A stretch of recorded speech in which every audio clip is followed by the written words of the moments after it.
Hi there.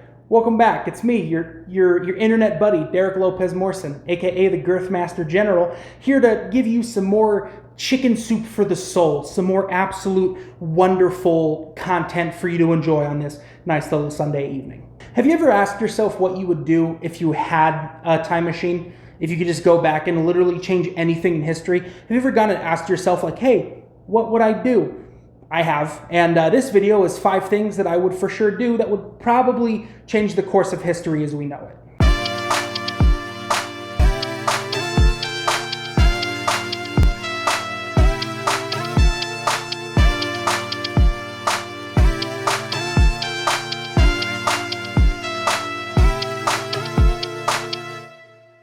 Before we get started, I'm just going to give you a nice quick little reminder to like, comment, and subscribe. Do all that good fancy stuff if you want to see more of the G-Man, aka the Girth Man. Let's get started. First thing I'm doing, and you actually got a preview of this if you follow me on Twitter.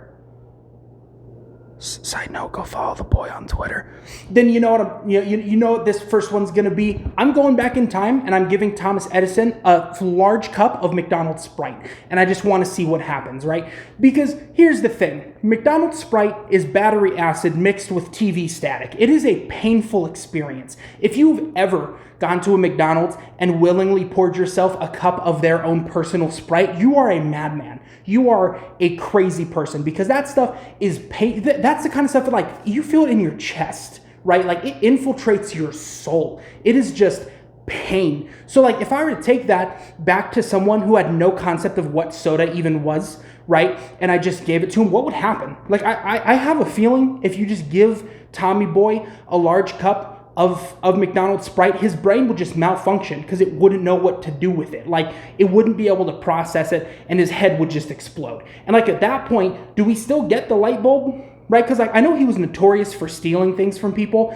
but, like, didn't he kind of publicize it enough to the point where people were okay with it? So, like, if Thomas Edison were to have a sip of McDonald's Sprite and die at any point before introducing the light bulb, or at least, like, making it famous, would we still have it? Like, I feel like at that point we'd still be at like blubber oil lamps, like, just making sure that, we stay warm through, like, actual fire. Like, I feel like that would be the case. And that would just be an interesting experiment to me. Like, that would be the first thing I would do. I know it's not the most, like, advanced or smart or socially conscious thing to do, but I think it'd be interesting. Staying back in ye olden days of, like, the 1800s, early 1900s, I'm going and I'm grabbing a Model T, just like the very first brand of Model T, and I'm bringing it to the current day, and I'm putting it through a car wash to see how fast that thing falls apart, right?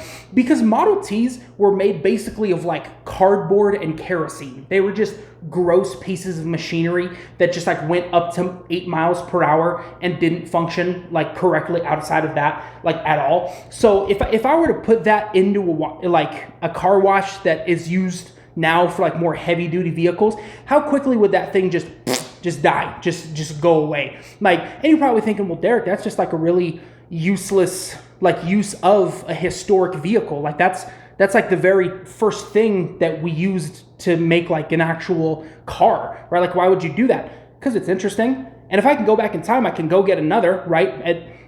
Presumably that I don't erase the timeline in which we gained the Model T. But, like, I don't see how that would happen, right? Like, does somebody see the Model T go through the car wash and be like, oh, that's not a good thing, I don't want cars anymore? Like, I don't know. It would. I don't think this one would necessarily change history, but I do think it would just be an interesting thing to see, because we have advanced so far over the past, like, century with vehicle technology that, like, I would just be interested in seeing how something like that far from the past would do with modern ways of maintenance for what we have now. Next, I'm building a team of the best basketball players we currently have, and I'm taking them back to play the best team that they had when basketball first became a league. I'm taking like LeBron, AD, like all of the best ones, and they're going back in time and they're playing the original people, just because I know it would be a bloodbath. Like this isn't going to change anything. There's no real purpose to it. I just want to see LeBron James,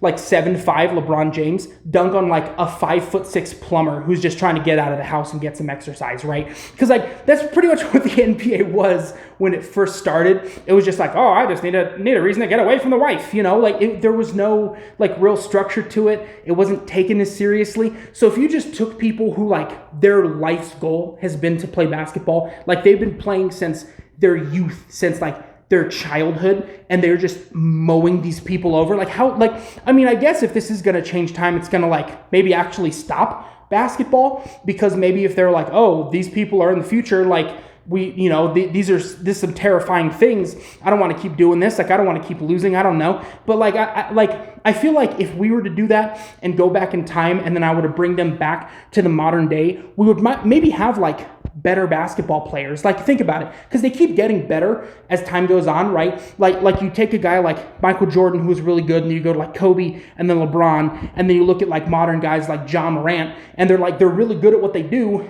and like they just keep getting better. If we take the best now and took them back then, how much better would they be now? Like I feel like that would be interesting. Like, you know, they come back and then they're going up against essentially the Monstars.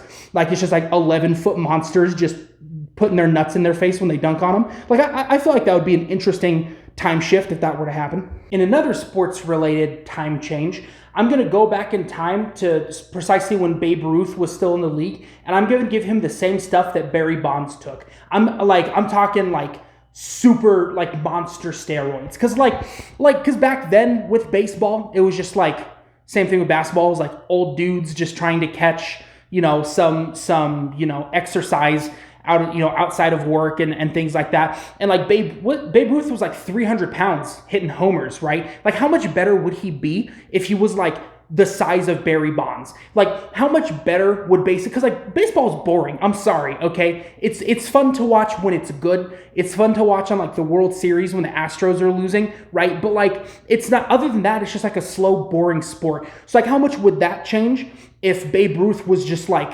300 pounds pure muscle, just breaking the bat every time he hit it? Like, or maybe just go back and do something simple like giving him a metal bat instead of a wooden one. Like how different would that have been? Because like back then it was like plywood essentially, right, that you were hitting these balls with, right? If you gave him like a good, like even like a little league like stinger bat, right, just a nice good one, how many dingers do you think that man would have hit? I feel like his career would have been so much better with one of those two things, either steroids or a metal bat. It's not even funny.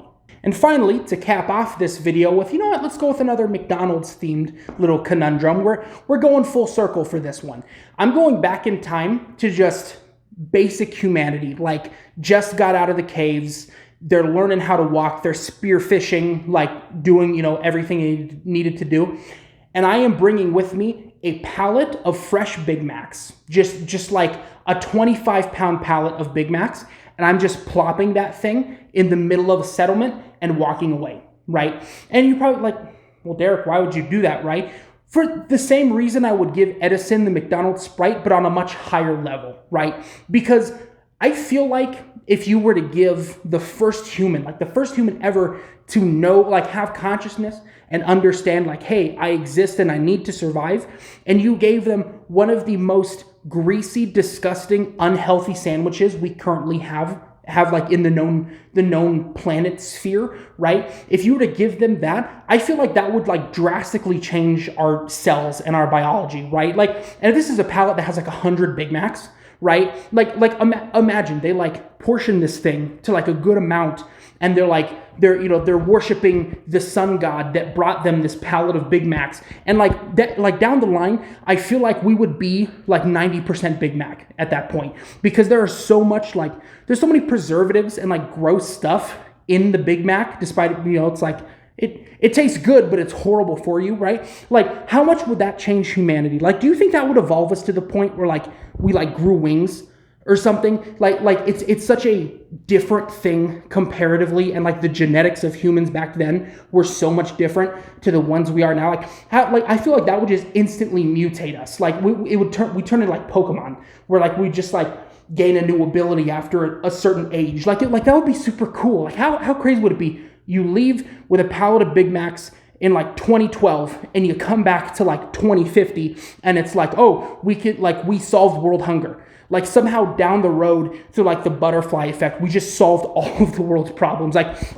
if we went back in time and used a single pallet of Big Macs to like cure cancer, like how crazy would that be? Like the thing that gives us cancer ultimately saves us from it. Like that's some like interstellar level stuff. That's just like way down the line of like, hey, how much did we change things with like one single action? Like I feel like if that were the case, we would become like just a more weirdly enlightened society, all because one Yahoo with with a time machine decided to go back with a pallet of Big Macs and just give it to our earliest ancestor. You know what? I'm not done yet. I'm gonna give you one more. I'm gonna give you one like special bonus. You get one for the price of 5. All right. I'm giving you one more. I'm going back in time. I'm giving Abe Lincoln brass knuckles. Right? Because if there were anyone who deserves it, it's that fella, all right? Like imagine how much differently history would turn out, right? Because like he fought people on the campaign trail, right? Like he wrestled and like boxed and like fist fought people to like gain their trust. Like imagine John Wilkes Booth like sneaking up on him all like crazy, right in there, and Abraham Lincoln's like, oh hey, I heard you, bah, right? Just like uppercuts the ever living shit out of that guy. Like how imagine just I'm convinced Abe Lincoln with brass knuckles could take over the world. Like I'm like 95% certain that if you were to do that and then come back, he would have created like a peaceful world just because someone gave him like highly advanced brass knuckles, right? And I'm not talking like the ones you can get on wish.com next to the crack pipes and dildos. No, I'm talking about like the ones that are like hardened, polished steel that are like perfectly made, like ones that say like love and hate on them or something, like there's plates on them. Like that would change so many things. I guarantee he would have had like 5 terms as president if we gave him brass knuckles. And with that, we've reached the end of our video. I'm Derek Lopez-Morrison, once again giving you a nice little reminder to like, comment, and subscribe. And kind of help me get a little bit more popular, because I'm a cool guy. I'm a cool dude. But yeah, thanks for being here. Thanks for spending your Sunday with me. I enjoyed making this. I hope you enjoyed this, and I will see you next week.